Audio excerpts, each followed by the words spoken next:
नमस्कार दोस्तों, आपका हमारे इस YouTube चैनल श्री हरि बोल में बहुत बहुत स्वागत है। दोस्तों, जैसा कि आप जानते हैं कि आज माघ कृष्ण गणेश चतुर्थी है।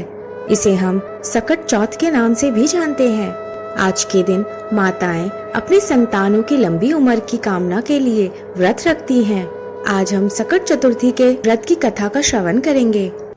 कथा सुनने से पहले दोस्तों, अगर आपने हमारे इस YouTube चैनल को सब्सक्राइब नहीं किया है तो इस चैनल को सब्सक्राइब करें, बेल आइकन दबाएं ताकि हमारी नई वीडियो की नोटिफिकेशन आप तक सबसे पहले पहुंचे। इस वीडियो को लाइक और शेयर भी जरूर करें। पार्वती जी ने पूछा कि हे वत्स, माघ महीने में किस गणेश जी की पूजा करनी चाहिए तथा इसका क्या नाम है? उस दिन पूजन में किस वस्तु का नैवेद्य अर्पित करना चाहिए और क्या आहार ग्रहण करना चाहिए? इसे आप सविस्तार बतलाने की कृपा करें। गणेश जी ने कहा कि हे माता, माघ में भालचंद्र नामक गणेश की पूजा करनी चाहिए। इनका पूजन षोडोपचार विधि से करना चाहिए। हे माता पार्वती, इस दिन तिल के 10 लड्डू बना ले, 5 लड्डू देवता को चढ़ावे और शेष 5 ब्राह्मण को दान देवे। ब्राह्मण की पूजा भक्ति पूर्वक करके उन्हें दक्षिणा देने के बाद उन 5 लड्डुओं को उन्हें प्रदान कर दें। हे देवी, तिल के 10 लड्डुओं का स्वयं आहार करें। इस संबंध में मैं आपको राजा हरिश्चंद्र का वृत्तांत सुनाता हूँ। सतयुग में हरिश्चंद्र नाम के एक प्रतापी राजा हुए थे। वे शास्त्र धर्म में पटु सरल स्वभाव, सत्यनिष्ठ और विद्वान ब्राह्मणों के पूजक थे। हे देवी, उनके शासन काल में अधर्म नाम की कोई वस्तु ही नहीं थी। उनके राज्य में कोई अपाहिज, दरिद्र या दुखी नहीं था। सभी लोग आदि व्याधि से रहित एवं दीर्घायु होते थे। उन्हीं के राज्य में एक ऋषि शर्मा नामक तपस्वी ब्राह्मण रहते थे। एक पुत्र की प्राप्ति होने के बाद ही वे स्वर्गवासी हुए। पुत्र का भरण पोषण उनकी पत्नी करने लगी। वह विधवा ब्राह्मणी भिक्षाटन के द्वारा पुत्र का पालन पोषण करती थी। उस ब्राह्मणी ने माघ मास की संकटा चतुर्थी का व्रत किया। वह पतिव्रता ब्राह्मणी गोबर से गणेश जी की प्रतिमा बनाकर सदैव पूजन किया करती थी। हे पार्वती, भिक्षाटन के द्वारा ही उसने पूर्वोक्त रीति से तिल के 10 लड्डू बनाए। इसी बीच उसका पुत्र गणेश जी की मूर्ति अपने गले में बांधकर स्वेच्छा से खेलने के लिए बाहर चला गया। तब एक नर पिशाच कुम्हार ने उस ब्राह्मणी के 5 वर्षीय बालक को जबरन पकड़कर अपने आवों में छोड़कर मिट्टी के बर्तन को पकाने के लिए उसमें आग लगा दी। इधर उसकी माता अपने बच्चे को ढूंढने लगी। उसे ना पाकर वह बड़ी ही व्याकुल हुई। वह ब्राह्मणी विलाप करती हुई गणेश जी की प्रार्थना करने लगी।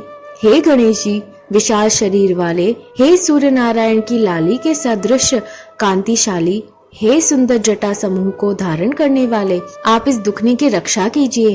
हे गजानन, हे 4 भुजाधारी, हे मस्तक में चंद्रमा को धारण करने वाले, हे विनायक, हे अनाथों के नाथ, हे वरदायक, मैं पुत्र के वियोग में व्यथित हूँ, आप मेरी रक्षा कीजिए। वह ब्राह्मणी इसी प्रकार आधी रात तक विलाप करती रही। प्रातः काल होने पर कुम्हार अपने पके हुए बर्तनों को देखने के लिए आया। जब उसने आवा खोल के देखा तो उसमें जांग भर पानी जमा हुआ पाया और इससे भी अधिक आश्चर्य उसे जब हुआ कि उसमें बैठे एक खेलते हुए बालक को देखा। ऐसी अद्भुत घटना देखकर वह भयवश कांपने लगा और इस बात की सूचना उसने राज्य दरबार में दी। उसने राज्यसभा में अपने कुकृत्य का वर्णन किया। कुम्हार ने कहा कि हे महानुभाव, हे प्रज्वलित अग्नि के समान तेजवान, हे महाराज हरिश्चंद्र, मैं अपने दुष्कर्म के लिए वध के योग्य हूँ। उसने आगे कहा, हे महाराज, कन्या के विवाह के लिए मैंने कई बार मिट्टी के बर्तन पकाने के लिए आवा लगाया, परंतु मेरे बर्तन कभी भी नहीं पके और सदैव कच्चे ही रह गए। तब मैंने भयभीत होकर एक तांत्रिक से उसका कारण पूछा। उसने कहा कि चुपचाप किसी लड़के की तुम बलि चढ़ा दो, तुम्हारा आवा पक जाएगा। मैंने सोचा कि मैं किसके बालक की बलि दूं? जिसके बालक की बलि दूंगा वह मुझे क्यों कर जीवित छोड़ेगा। इसी भय से हे महाराज, मैंने दृढ़ निश्चय किया कि इसे ही बैठाकर आग लगा दूंगा। मैंने अपनी पत्नी से परामर्श किया कि ऋषि शर्मा ब्राह्मण मृत हो गया है। उनकी विधवा पत्नी भीख मांगकर अपना गुजारा करती है। अरे, वह लड़के को लेकर क्या करेगी? मैं यदि उसके पुत्र को बलि दे दूं तो मेरे बर्तन पक जाएंगे। मैं इस जघन्य कर्म को करके रात में निश्चिंत होकर सो गया। प्रातः जब मैंने आँख खोलकर देखा तो क्या देखता हूँ कि उस लड़के को मैं जिस स्थिति में बैठा कर गया था वह उसी तरह निर्भय भाव से बैठा है और उसमें झांग भर पानी भरा हुआ है। इस भयावह दृश्य से मैं कांप उठा और इसकी सूचना देने आपके पास आया हूँ। कुम्हार की बात सुनकर राजा बहुत ही विस्मित हुआ और उस लड़के को देखने के लिए आया। बालक को प्रसन्नता पूर्वक खेलते देखकर मंत्री से राजा ने कहा कि यह क्या बात है, यह किसका लड़का है, इस बात का पता लगाओ। इस आवे में जांग भर जल कहाँ से आया, इसमें कमल के फूल कहाँ से खिल गए। इस दरिद्र कुम्हार के आवे में वैदूर्य मणि के समान हरी हरी दूब कहाँ से उग आई। बालक को ना तो आग की जलन हुई ना तो इसे भूख प्यास ही है। यह आवे में भी वैसा ही खेल रहा है मानो अपने घर में खेल रहा हो। राजा इस तरह की बात कह ही रहे थे कि वह ब्राह्मणी वहां बिलखती हुई आ पहुंची। वह कुम्हार को कोसने लगी। जिस प्रकार गाय अपने बछड़े को देखकर रंभाती है, ठीक वही अवस्था उस बुढ़िया की थी। वह बुढ़िया बालक को गोद में लेकर प्यार करने लगी और कांपती हुई राजा के सामने बैठ गई। राजा हरिश्चंद्र ने पूछा, हे ब्राह्मणी, इस बालक के ना चलने का क्या कारण है? क्या तू कोई जादू जानती है अथवा तूने कोई धर्मचारण किया है जिसके कारण बच्चे को आज तक नहीं आई? राजा की बात सुनकर ब्राह्मणी ने कहा कि हे महाराज, मैं कोई जादू नहीं जानती और ना तो कोई धर्मचारण, तपस्या, योगदान आदि की परिक्रिया ही जानती हूँ। हे राजन, मैं तो संकट नाशक गणेश चतुर्थी का व्रत करती हूँ। उसी व्रत के प्रभाव से मेरा पुत्र जीता जागता बच गया। ब्राह्मणी की बात सुनकर राजा ने कहा कि मेरे राज्य की संपूर्ण जनता इस संकट नाशक गणेश चतुर्थी का व्रत करे, इसमें मेरी पूर्ण सम्मति है। राजा ने उसकी परिक्रमा करते हुए कहा कि हे पतिव्रते, तू धन्य है।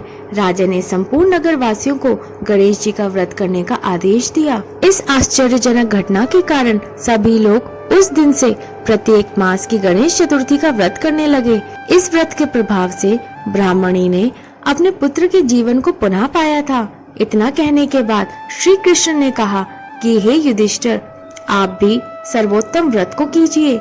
इस व्रत के प्रभाव से आपकी सभी कामनाएं पूर्ण होगी। आप मित्रों, पुत्रों और पौत्रों को सुख देने वाले साम्राज्य को प्राप्त करेंगे। हे महाराज, जो लोग इस व्रत को करेंगे उन्हें पूर्ण सफलता मिलेगी।